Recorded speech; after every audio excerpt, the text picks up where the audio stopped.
Hey everyone, welcome to our second sermon sidecar of this past Sunday's message, where we were wrapping up, wrapping up most of the end of 1 Timothy 6. And so we were talking about generosity and how good theology produces generosity. And I had a great follow-up question of, hey, are there multiple kinds of generosity? Is generosity only for financial generosity?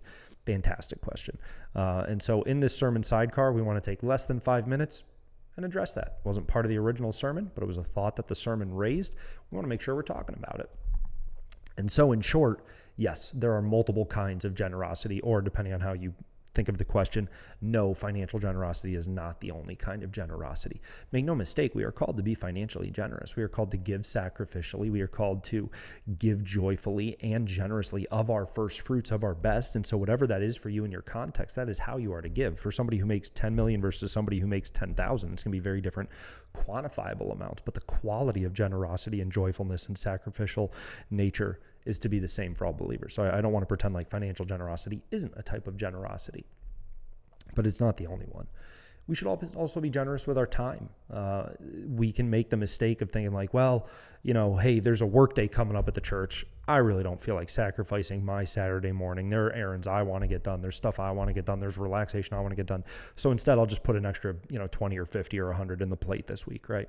I'll let other people do the work, and I can give a little bit extra to kind of buy my way out of it. That's really not how that works. We should also be generous with our time. We should be generous with our time for others. We should be generous with our time for the Lord. Are we willing to invest ourselves, not just financially, but behaviorally? Are we willing to say, you know what? No, I am going to give the Lord the first fruits of my time. I mean, goodness, how many conversations have I had, not even as a pastor, but just as a Christian with fellow Christians of, well, it's hard to find time to read the Bible. It's hard to find time for prayer. It's hard to find time for, these things. And one, if you've been here long enough, you know how much I hate the phrase find time, because nobody finds time. We make time, we allocate time, we spend time, we steward time. But it comes back to, are you being generous with your time for the Lord? Or are you saying, okay, well, here's my time for God after I spend all my time on the things I want to do? No, I think we should be generous with our time for God and for his kingdom. That also means being generous with our time for our fellow brothers and sisters in Christ. Are we making it a priority to invest time in them? So generous with our money, generous with our time, generous with our non-fiscal assets, I would argue. And now you can make the case, right, that all assets come back to finances. But there's a difference between the numbers in your bank account and the car you have, or the tools you have, or the cleaning supplies you have, or whatever. I think we should be generous with those. If we know somebody needs help with something, are we generous with what we have that can help that problem? And there are a lot of great examples of this, not just in our church, but I think in churches throughout the country. I know so many pastors who are so grateful for the guys who they've got plows, and so they come and plow the church parking lot. And certainly we see that here within our own context. And honestly, most of you watching this are probably within our own context, right? We've got ladies who are generous with, one of my favorite examples of this is we have somebody came to me in the church one time and they were like, you know what? I really enjoy laundry. I don't mind using my own washer and dryer to do people's laundry if that would really help them out.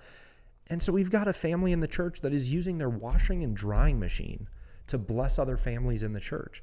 That's awesome, right? So think of the assets you have. Think of the physical things you have and ask yourself, how can I be generous with them to bless other people and to advance God's kingdom and to steward my stuff well? And then the final thing would be kind of related to this and kind of similar to assets, but skills. Are you good at something? If you're good at something, are you generous with it to bless other people? And again, I know countless pastors who have similar testimonies. We have testimonies of this in the church. We have people who, hey, I am good at this. I understand how a boiler or a furnace works. So yes, even though it's my job, I will come and I will bless the church by working on its boiler or furnace because I'm good at it.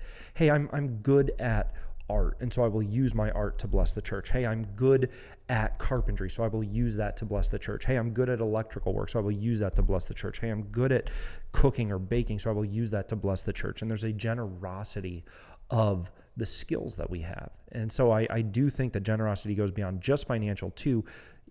Are we generous with our finances? Are we generous with our time? Are we generous with our skills and abilities? Are we generous with our, non-monetary assets? I think all of those come back to the heart of generosity. Hopefully this challenged you, encouraged you. We'll see you next time.